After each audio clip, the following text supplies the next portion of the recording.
दोस्तों, पूज्य गुरुदेव ने बताया कि दशा माता के व्रत में भूलकर भी यह 10 गलतियां मत करना, वरना पूरा घर हो जाएगा आपका बर्बाद।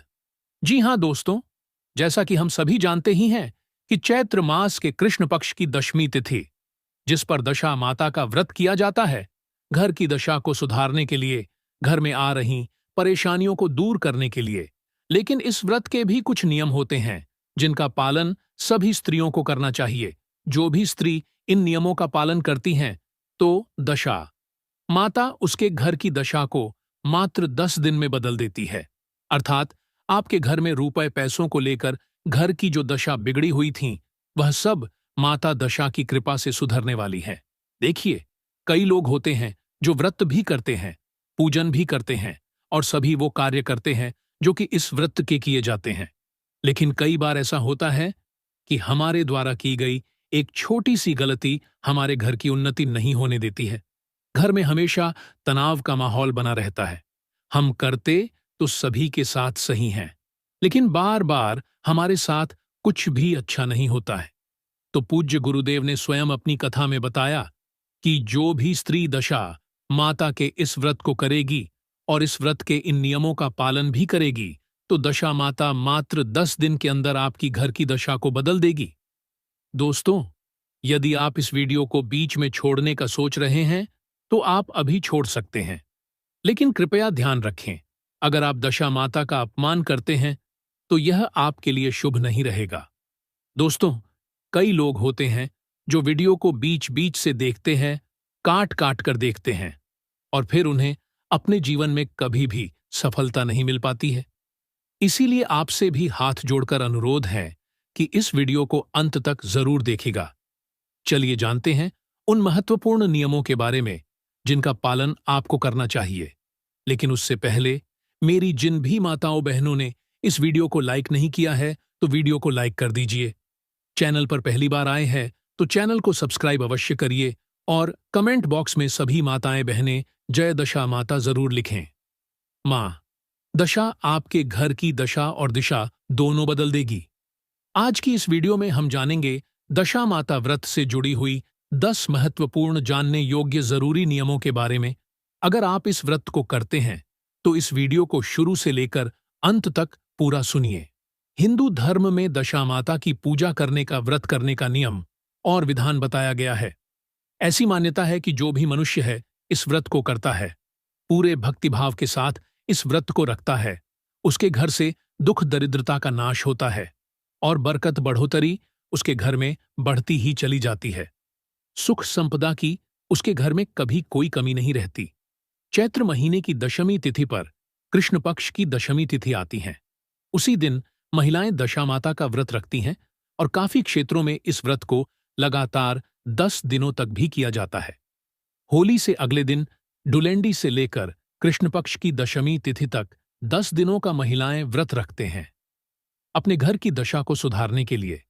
इस दिन महिलाएं कच्चे सूत का डोरा लाकर डोरे की कहानी सुनती हैं और पीपल वृक्ष की 10 परिक्रमा लगाती हैं। उस पर 10 बार कच्चा सूत है, वह लपेटती हैं और 10 तार का धागा लेकर उसमें 10 गांठें दशा माता के नाम की लगाकर अपने घर में सुख समृद्धि बरकत बढ़ोतरी के लिए दशा माता से प्रार्थना करती हैं। इसीलिए जो भी भक्त चैत्र कृष्ण दशमी को दशा माता का व्रत और पूजन करता है, उनके घर से दरिद्रता अपने आप ही चली जाती है।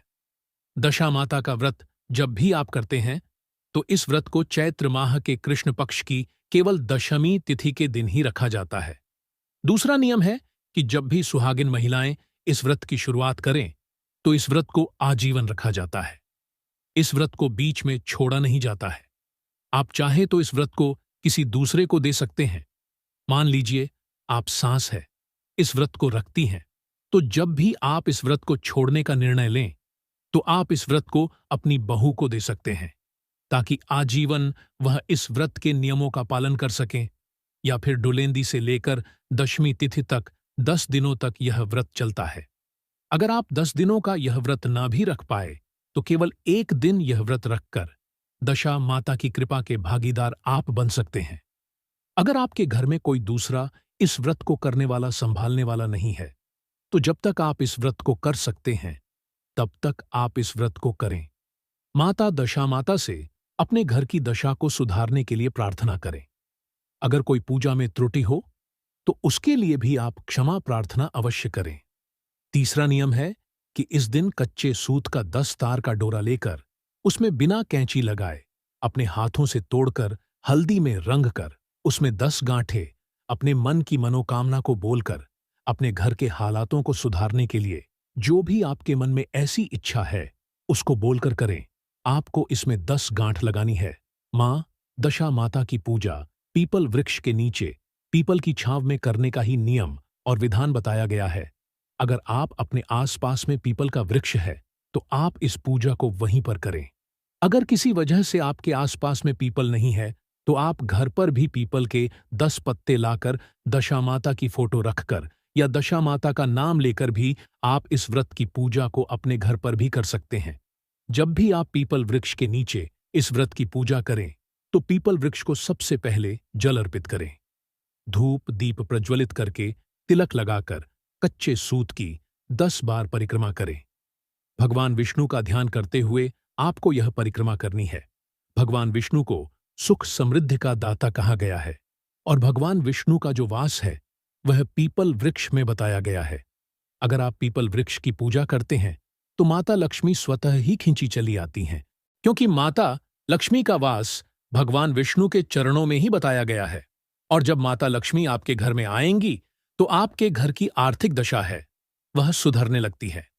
नंबर 4 है इस डोरे कि जब भी आप पूजा करें, पूजा करने के बाद आपको नल दमयंती की कथा अवश्य सुननी चाहिए। अपने हाथ में गेहूं के दाने लेकर आपको नल दमयंती की कथा सुननी है। नंबर 5 है कि जब भी आप इस कथा को सुन लें, इसके बाद इस जल को भगवान सूर्यदेव को अर्पित करने के बाद अपने घर के बड़ों के चरण स्पर्श करके आशीर्वाद लेकर अपने मन की मनोकामना को बोलकर इस डोरे को आप अपने गले में धारण कर लें। नंबर 6 यह है कि पूजा के बाद आपको अपने घर के दरवाजे पर हल्दी और कुमकुम के छापे अवश्य ही लगाने चाहिए। ऐसा करने से आपके घर में सुख समृद्धि और बरकत की बढ़ोतरी होती है। नंबर 7 है कि इस व्रत में केवल एक ही समय पर खाना खाया जाता है, वह भी बिना नमक के। इस व्रत में किसी भी प्रकार के नमक का आपको सेवन नहीं करना है। नमक वाला भोजन आप किसी अन्य व्रत में कर ले, लेकिन आपको इस व्रत में नमक का भोजन नहीं करना है। नंबर 8 जो कि है विशेष रूप से इस व्रत में आपको गेहूं का ही उपयोग करना है, प्रयोग करना है। जब भी व्रत को करते हैं तो पूजा में भी आपको गेहूं के दाने रखने हैं। कथा में भी आपको गेहूं के दाने लेकर ही आपको इस कथा को सुनना है। नंबर 9 है कि घर की साफ सफाई करके ही आपको आज के दिन इस व्रत की पूजा करनी चाहिए, इस व्रत की कथा सुननी चाहिए। आप एक दिन पहले अपने घर में अच्छे से साफ सफाई कर लें, क्योंकि जहां पर गंदगी होगी वहां पर दशा माता लक्ष्मी माता गलती से भी प्रवेश नहीं करती हैं। अगर आपको अपने घर की दशा सुधारनी है तो अपने घर में साफ सफाई का विशेष तौर पर ध्यान रखें। अगर आप इस डोरे को पूरे साल तक न पहन पाएं तो ऐसे में आपको इस डोरे को वैशाख महीने के शुक्ल पक्ष में किसी अच्छे दिन देखकर बुधवार, गुरुवार, शुक्रवार, इन दिनों में आपको इस डोरे को खोलकर एक डिब्बी में रखकर अपने घर के मंदिर में रख देना चाहिए। क्योंकि अगले साल जब आप इस व्रत को करेंगे तो इस दौरे को पीपल वृक्ष के नीचे थोड़ी सी मिट्टी निकालकर आपको दबा देना है, या पीपल के वृक्ष में आपको इस डोरे को बांध देना है। और उस दिन आपको व्रत भी अवश्य रखना है। अगर आप दशा माता के व्रत में इन 10 नियमों का पालन करते हैं तभी आपको इस व्रत का पुण्य प्राप्त होता है। आशा करता हूं कि यह जानकारी आप सभी के लिए उपयोगी होगी। अगर आपको गुरुजी द्वारा बताई गई यह जानकारी पसंद आई और आप हमारे चैनल पर अगर पहली बार आए हैं तो मेरा आप सभी से अनुरोध है कि इस वीडियो को लाइक और चैनल को सब्सक्राइब अवश्य करें और कमेंट बॉक्स में दशा माता की जय अवश्य लिखें। आपको भी दशा माता का आशीर्वाद जरूर प्राप्त होगा।